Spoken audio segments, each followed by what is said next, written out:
La corsa verso il colle si fa sempre più intricata, non sono bastate 3 chiamate per arrivare ad eleggere il capo dello Stato, chissà cosa accadrà nei prossimi giorni, ci sono dei nomi, ma potrebbero non essere quelli che avete letto un po' tutti sui giornali e che potrebbe essere eletto il prossimo Presidente della Repubblica. Cerchiamo un po' di fare chiarezza insieme a 2 protagonisti. Nella prima parte della trasmissione abbiamo Luca Ciriani, capogruppo Fratelli d'Italia al Senato. Buonasera. Allora, Ciriani, innanzitutto so che il suo compleanno lo deve trascorrere lì, non so se è un bene o un Vabbè, c'è male. di peggio nella vita. Ecco, no, perché avevo letto anche che Rosato si sposa suo figlio sabato, lei magari sperava oggi di trascorrere con i suoi parenti e i suoi familiari, magari insieme al La compleanno. recupereremo più avanti. Esatto. Senta, a parte gli auguri, le chiedo, prima di tutto, perché la scelta di Crosetto oggi? Beh, è stato un segnale da parte nostra di Fratelli d'Italia per interrompere questo gioco alla scheda bianca che va avanti ormai da 2 giorni, oggi rischiava di essere il terzo. Diciamo che è difficile spiegare alle persone che guardano da casa quello che succede a Roma perché c'è questo continuo gioco di posizione. E quindi è stato per noi un sasso lanciato nello stagno per cercare di accelerare un accordo che non può intervenire troppo in là, anche per rispetto delle istituzioni e per rispetto dei cittadini che ci stanno guardando. Ecco, e da un certo punto di vista voi avete interrotto, come lei ha detto, questo gioco delle schede bianche. E il rischio è appunto di non far capire alla gente quello che sta accadendo, il rischio che la gente dopo a un certo punto si stanchi, no? Dica, ma cosa stanno facendo? È possibile che stanno lì seduti in Parlamento e non hanno mai pensato chi poter eleggere fino adesso? È possibile questo? Con tutti i problemi che Beh, ci sono guardi, anche. un po' di tatticismo è inevitabile perché si tratta di eleggere il Presidente della Repubblica, quindi la più alta carica istituzionale, quindi che per un paio di giorni i partiti, i gruppi, le coalizioni non trovino un accordo ci può stare. Però se qualcuno non interrompe questo gioco, lo definisco gioco tra virgolette, si rischia di andare avanti davvero all'infinito. Quindi noi abbiamo sentito la responsabilità di dare un segnale di serietà candidando Guido Crosetto, che è un fondatore di Fratelli d'Italia, non è più in Parlamento per ormai da 3 anni, è una persona che gode di una stima trasversale che va oltre i partiti, d'altra parte ha ricevuto più del doppio dei voti di Fratelli d'Italia ed è un modo per dire facciamo in fretta e amici del centrodestra abbiamo il coraggio di andare avanti con una candidatura alternativa alla sinistra, anche perché non è scritto da nessuna parte che il Presidente della Repubblica deve essere espressione del PD o della sinistra. Ecco, è un messaggio chiaro e netto, insomma, il vostro, quello ai vostri colleghi o amici, come l'ha chiamato, insomma, agli alleati del centrodestra, di fare in fretta, perché sennò si rischia che tirino fuori un candidato al centro-sinistra. Questo lei Ah, può, questo è il suo guardi, timore. noi abbiamo cercato di tenere insieme il centrodestra sempre in questi anni, anche in questa partita così delicata del Quirinale. Abbiamo atteso che Silvio Berlusconi verificasse la sua candidatura.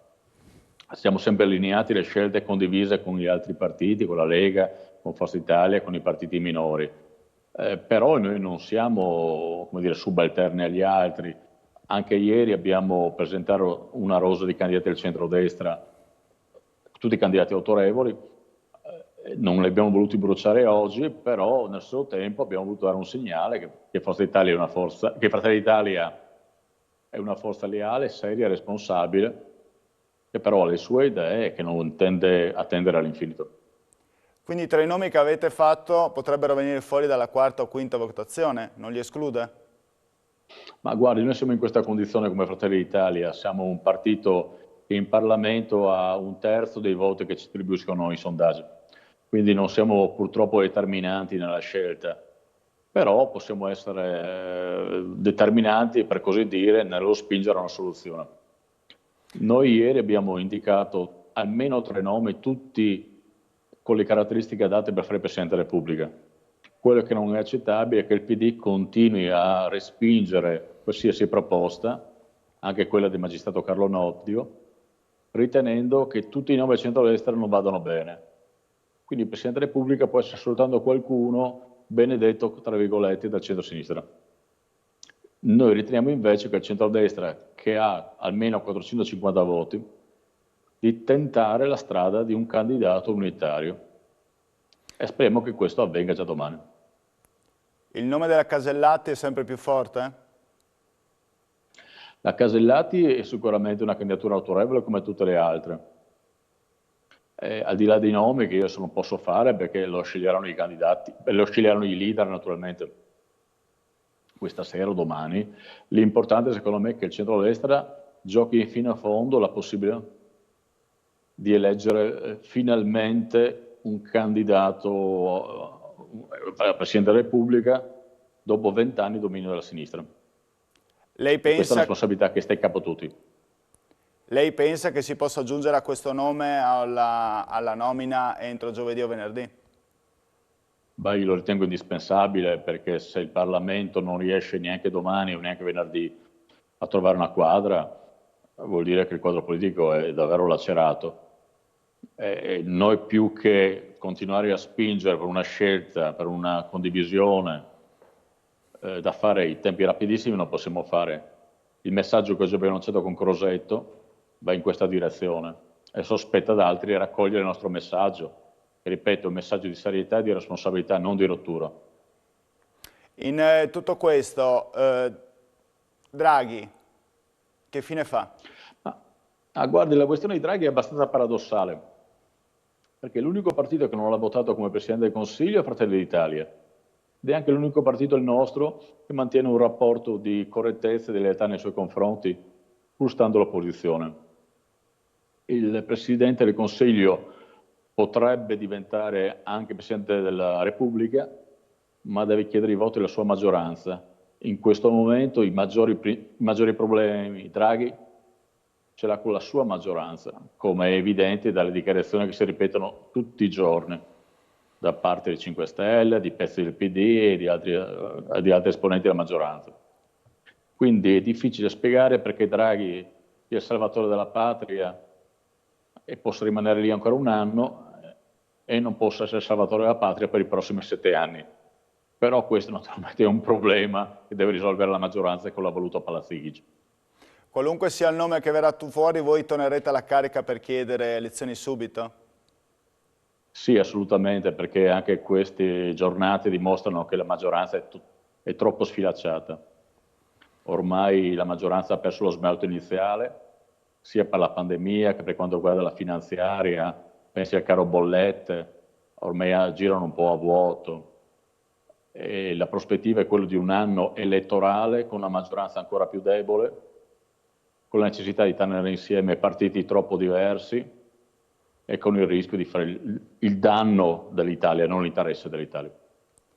Invece un nuovo governo che nasca dalle elezioni benedetto dal voto popolare potrebbe essere finalmente un governo coeso, forte, in grado di affrontare i problemi dell'Italia.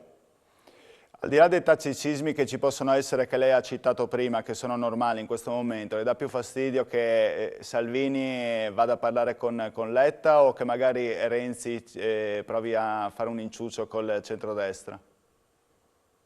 No, guardi, non mi sorprende quasi nulla perché chi frequenta i corridoi o le aule della Camera vede tutti parlare con tutti ed è oggettivamente inevitabile, anche perché si tratta di trovare una maggioranza che nessun blocco politico ha in questo mondo.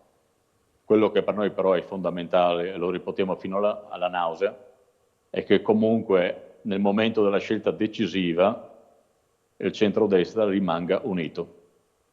Senta, lei farebbe conclave con Letta a pane e acqua? Spero che non sia necessario, spero che la ragione non renda necessario questo conclave. Però è fondamentale che il centro-sinistra rinunci all'arroganza intellettuale e politica di pensare che solo un uomo di centro-sinistra può fare il Presidente della Repubblica e rappresentare tutti gli italiani. Questo è un concetto di superiorità politica e intellettuale che noi respingiamo con tutta la forza. Senta, è la prima volta che va a eleggere, no? Questa? No, io sono stato in realtà nel 2013 delegato del Consiglio regionale, quindi non è la Come, mia prima esperienza. come vive questa seconda esperienza allora?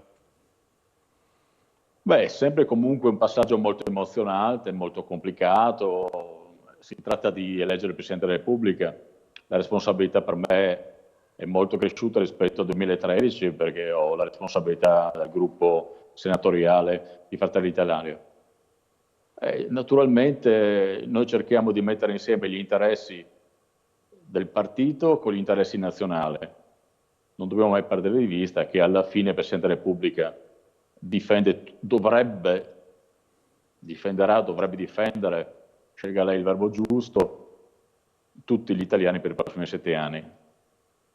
Le chiedo sul tipo di esperienza, l'ultima domanda, ma è solo una curiosità, insomma, vedere tutta questa processione di 1000 deputati che entrano, escono e dopo c'è il voto, una processione abbastanza lunga, insomma, sembra veramente... Insomma, è un rito ottocentesco che forse... non risponde più alle esigenze del Paese. Le parla uno che fa parte di un partito che crede alla Repubblica Presidenziale, si è battuto per la Repubblica Presidenziale, ha anche raccolto le firme per una legge di iniziativa popolare per l'elezione diretta del Presidente della Repubblica. Quello che le posso dire è che speriamo che sia l'ultima volta che il Presidente della Repubblica viene eletto con questi riti bizantini, complicati, che rendono difficile anche spiegare alla gente cosa sta avvenendo. Esatto, la ringrazio allora Ciriani, auguri ancora. Grazie a voi, buon lavoro anche a voi, grazie. Bene, passiamo alla pubblicità e poi torneremo alla seconda parte, parleremo con i 5 Stelle.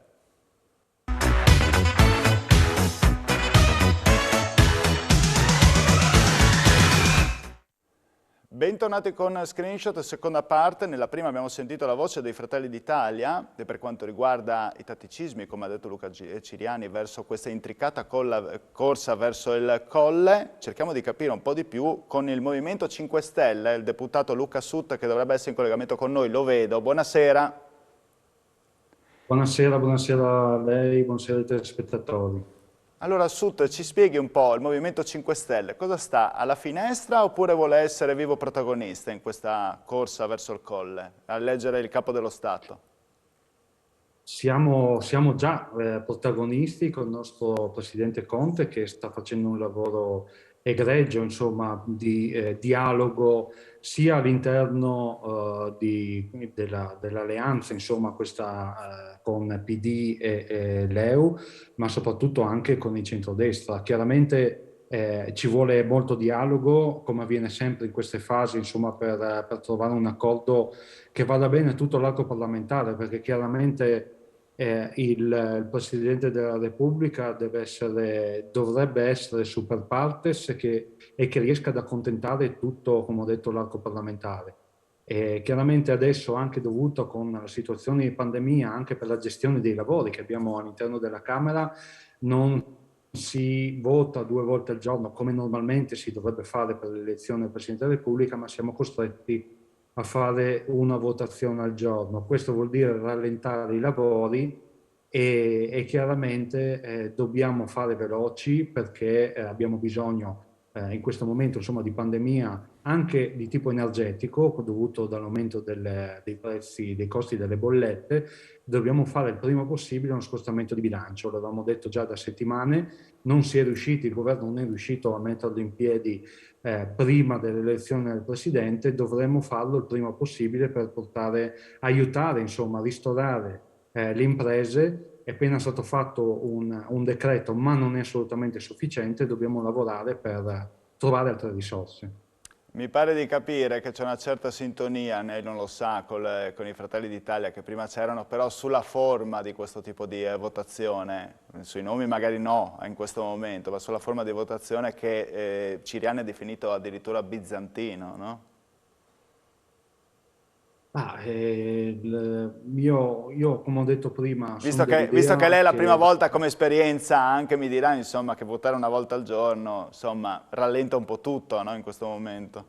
Rallenta sì, perché diciamo che va via buona parte della giornata. Si è cercato di suddividere in gruppi di 50 persone, quindi per garantire che non ci siano troppi assembramenti. Però, come ho detto, è già stato richiesto anche ai questori della Camera la possibilità di poter cercare, iniziando prima la votazione alla mattina, vedere se si riesce a fare 2 votazioni nelle prossime. Vediamo se è possibile. Purtroppo anche noi dobbiamo rispettare delle regole e garantire la sicurezza per tutti quanti, non solo ai parlamentari, ma anche tutte le persone che lavorano all'interno del palazzo. Certo, ci dica le sue sensazioni la prima volta che va a votare, immagino la prima, no? Sì. Dopo 3 giorni Sì, da questo allora, suo esordio, cosa vuol dire? Il senso di responsabilità lo capiamo, ma anche se i veri affari, i veri nomi vengono fuori dai tavoli piccoli oppure sono nomi che vengono fuori da tavoli condivisi, allargati. ma i tavoli, come ho detto prima, c'è un dialogo da parte dei nostri presidenti e poi è allargato anche i capigruppo di Camera e Senato. Poi c'è, come avviene sempre, insomma, almeno noi all'interno del Movimento 5 Stelle, c'è un'estensione delle informazioni anche con tutto il gruppo per condividere anche le scelte. Chiaramente, come è giusto che sia, noi già da qualche settimana alle varie riunioni che abbiamo fatto, tutto il gruppo parlamentare sia Camera che Senato Movimento 5 Stelle ha delegato i nostri capigruppo e il nostro presidente Conte a trattare con gli altri partiti politici e quindi ci fidiamo di loro, stanno facendo, come ho detto prima, un lavoro egregio, ci vuole tanta pazienza, ci vuole molto dialogo, quello che è stato chiesto anche ieri sera verso il centrodestra che ha presentato una rosa di nomi, però riteniamo che sia giusto sedersi a un tavolo e parlare di nomi, come ho detto prima, che vadano bene a tutti, senza fare dei nomi che siano troppo di parte. Questo vale per il centrodestra e chiaramente anche da parte nostra e degli altri partiti, insomma, del centro-sinistra. Io confido e spero che nella giornata di domani si possa arrivare a una soluzione condivisa.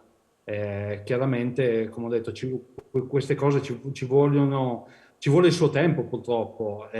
Dobbiamo comunque dare risposta al Paese. Chiaramente chi sta fuori, vede da fuori questi lavori, sembra che sia tutto rallentato, ma posso confermare che il lavoro che si sta facendo è un lavoro duro. Siamo partiti molto diversi, come ci troviamo molte volte a scontrarci sulle cose, sui temi, insomma, chiaramente ci si scontra anche quando c'è bisogno di trovare un nome. Se non dovesse venire fuori questo nome entro fine settimana, cosa accadrebbe secondo lei? Ma speriamo di no, intanto.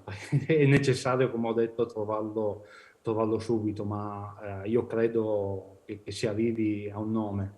Non, non credo che sarà uno dei nomi usciti, insomma, nelle ultime ore. Credo che potrebbe essere anche un nome, appunto, super partes, come ho detto, che verrà fuori anche all'ultimo momento. Stiamo a vedere. Allora io le faccio 2 nomi. Lei respingerebbe quindi il nome di Casellati, che però era stato votata anche come Presidente del Senato da parte delle 5 Stelle a suo tempo? È un nome che è fortissimo in questo momento.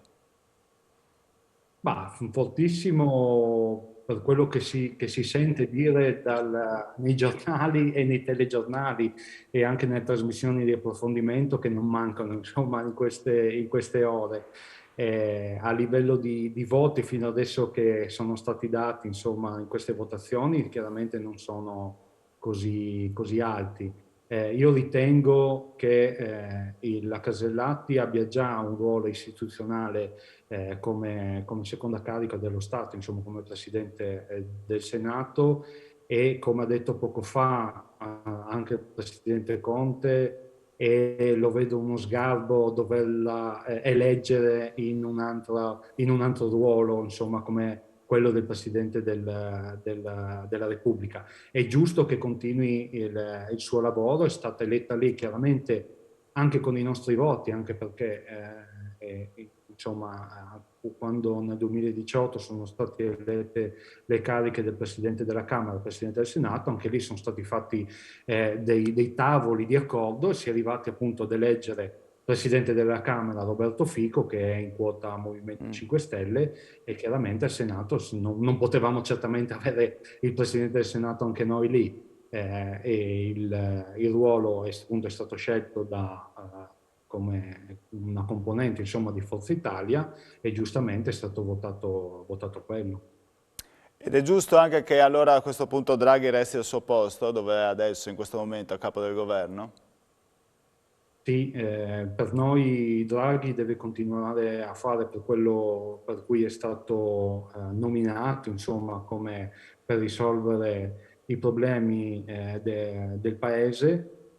Non nego che non sia stata facile la votazione, la fiducia che abbiamo votato come Movimento 5 Stelle per far nascere questo nuovo governo. Il nostro voto chiaramente è stato indispensabile anche per eleggere questo governo. L'abbiamo votato chiaramente anche subendo, abbiamo anche avuto delle perdite all'interno del gruppo come componenti e sicuramente anche parte del nostro elettorato, ma l'abbiamo fatto con la consapevolezza e di sapere insomma che dovevamo portare avanti quello che avevamo iniziato con il Conte 2 durante la pandemia, che non era un momento di dover andare a elezioni, è per lo stesso motivo per cui non è possibile andare a elezioni in questo momento, perché indire delle elezioni adesso vorrebbe dire perdere più di qualche mese e il Paese ha bisogno di risposte subite. Non ultimo, come ho detto prima, Certo. tutto quello che serve per risolvere il problema dei costi energetici che stanno aumentando. Certo, quindi sarebbe giusto allora chiudersi in conclave, come aveva detto Letta a un certo punto, pane e acqua. Lei lo farebbe? Ah, non voglio chiamarlo conclave, però è giusto sedersi, come dicevo prima, in un tavolo e discutere fino a quando non si trova un nome che possa essere condiviso da tutti quanti. Bene, Sut, io la ringrazio per questo suo intervento, in bocca al lupo. Grazie, viva il lupo. Buon lavoro Speriamo, anche a voi. la vedremo andare di nuovo a queste votazioni che sanno molto sanno un po' di conclave però, mi lasci dire. Ci manca solo Diciamo che il giro dei parlamentari e l'extra omnes a questo punto, manca solo quello. Diciamo che rispettiamo anche le regole, insomma, sono Sì, sì, regole certo. previste per la Camera, rispettano quello che c'è scritto nella Costituzione, insomma, per quando è stata scritta e continuiamo a rispettare le regole, per cui è previsto così. Le posso dire che molte delle regole anche all'interno del funzionamento del Parlamento, della Camera e del Senato ci sarebbero molte regole che andrebbero riviste anche per snellire Altro che. il funzionamento. Chiaramente sono regole che vanno cambiate con attenzione e anche lì, anche con una larga maggioranza, perché il Parlamento è di tutti. Ci mancherebbe. Bene, grazie Sut. Buona serata. Grazie a lei, buona serata. Buona serata a tutti, noi ci vediamo con Screenshot domani un'altra puntata. Grazie, arrivederci.